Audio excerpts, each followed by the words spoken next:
Olá, pessoal! Hoje nós vamos estar iniciando o capítulo 8 com o tema Aventuras com o Espírito Santo. Como já vimos, existem duas obras do Espírito de Deus na vida do cristão. Com o novo nascimento, o Espírito Santo vem habitar no interior do cristão.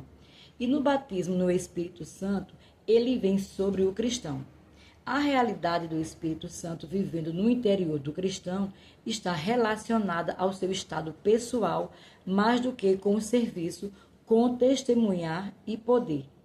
Esse estado pessoal, que é alcançado pela obra do Espírito em seu interior, também pode ser entendido como santidade.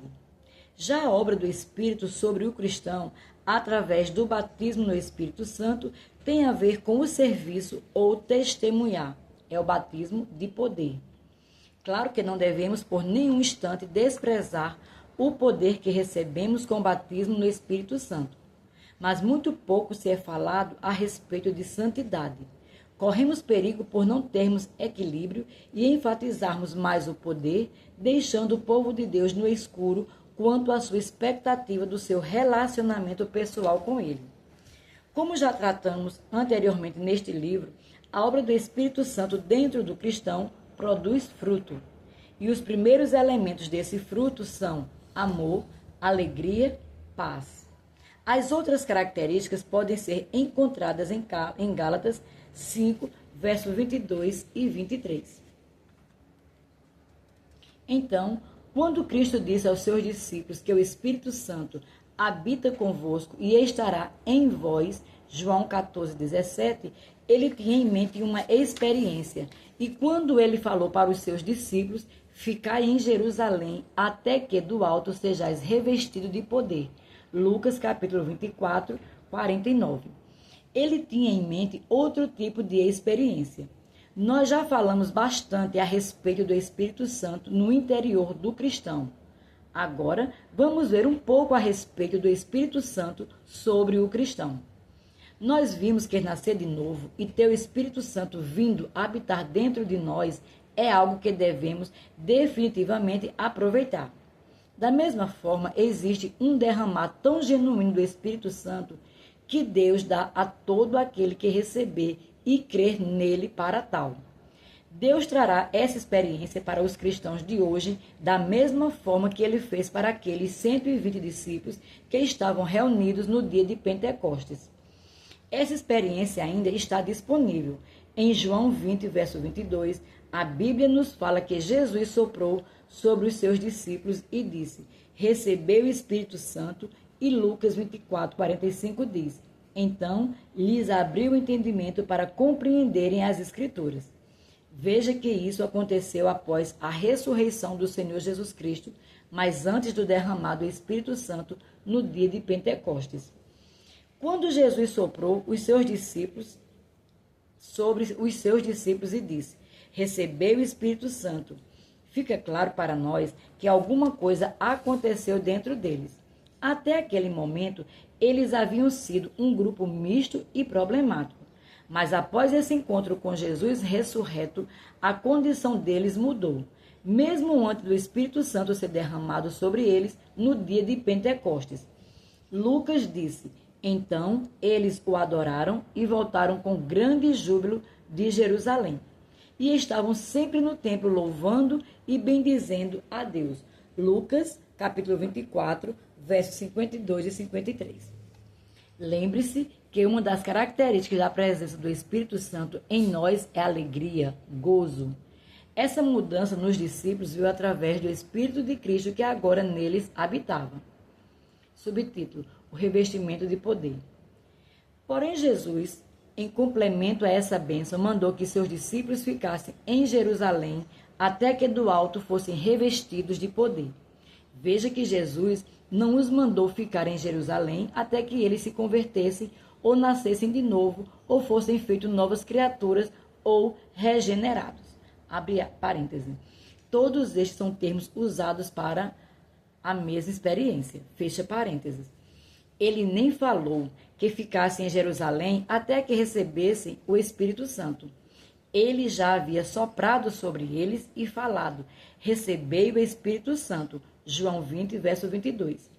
Mas o que ele falou foi: mas ficai na cidade até que do alto sejais revestidos de poder. Lucas 29, 49. Em Atos 1:8, Jesus diz: mas recebereis poder ao descer sobre vós o Espírito Santo. Paulo escreveu suas cartas para as igrejas que haviam recebido não só o novo nascimento, mas também esse revestimento de poder. Como cristãos, nós sabemos que somos nascidos de novo. O Espírito testifica com o nosso espírito que somos filhos de Deus. Romanos 8,16. Mas mesmo lendo tanto as epístolas, parece que não temos o que a igreja primitiva possuía. Parece que temos menos poder. Lembro-me de certa vez, há muitos anos, ter pregado em uma reunião da Adonep.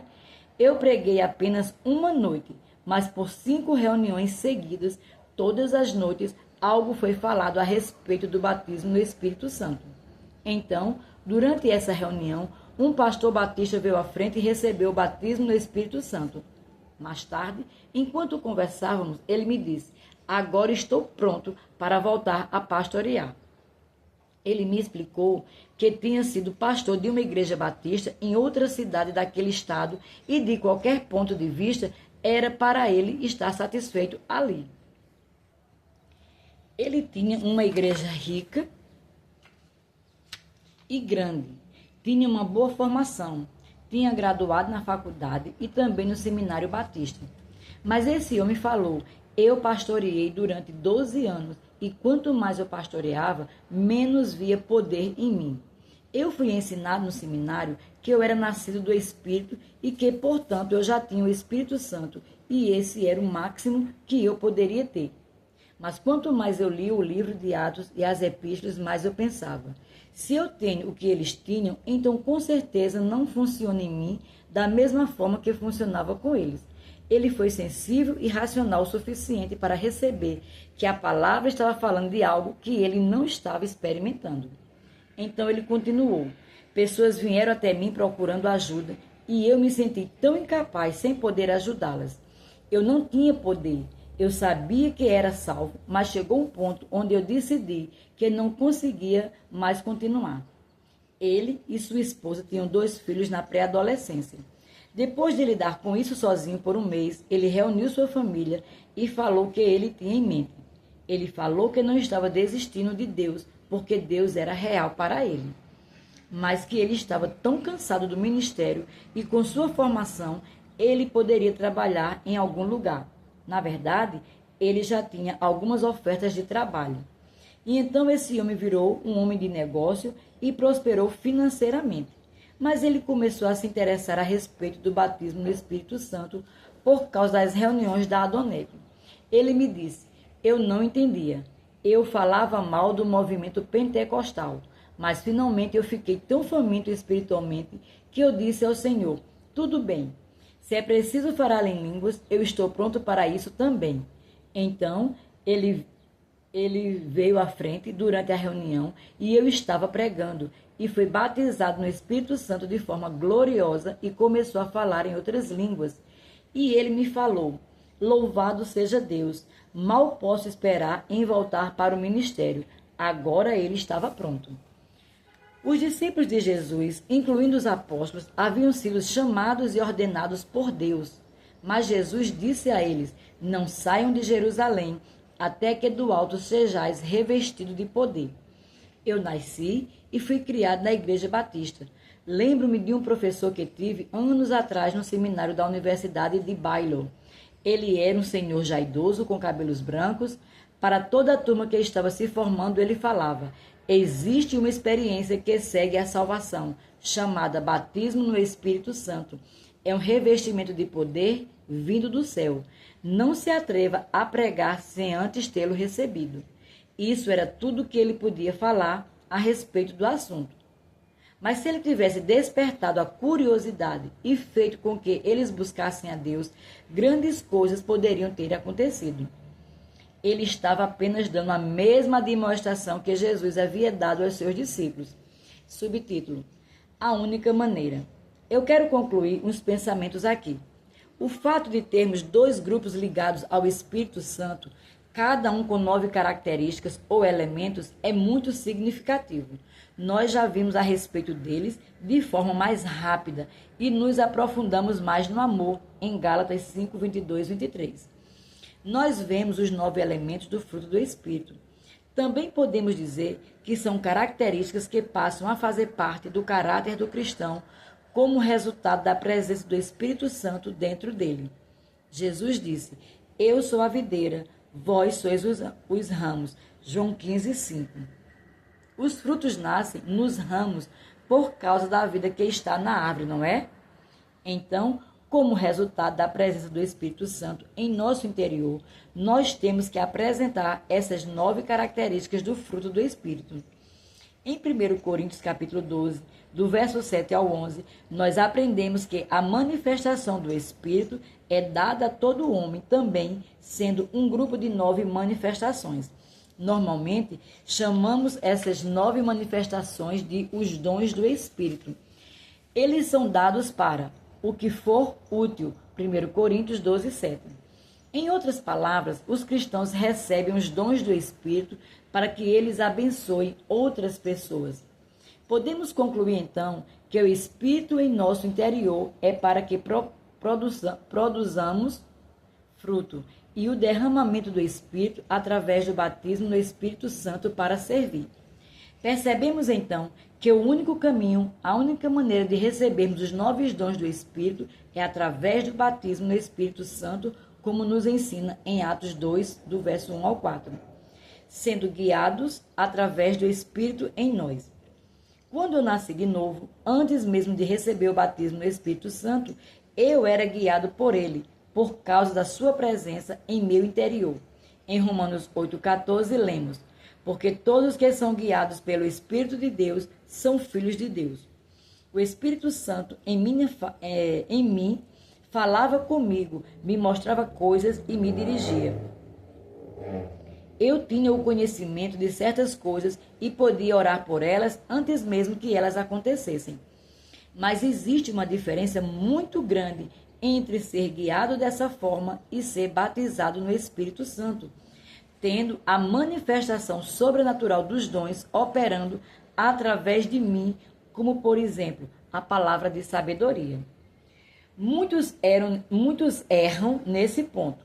Quando nosso espírito nasce de novo e passa a estar em comunhão com Deus, por termos o Espírito Santo em nós, automaticamente o novo espírito vai sentir, perceber algumas coisas. Muitos não entendem isso. Muitos nascem de novo e imediatamente recebem o batismo no Espírito Santo. E então, eles acham que por sentirem certas coisas em seu espírito, estão operando no dom da palavra da sabedoria. Mas nós sabemos certas coisas em nosso espírito recriado, que não são necessariamente através da manifestação do dom da palavra de sabedoria. Vou dar um exemplo.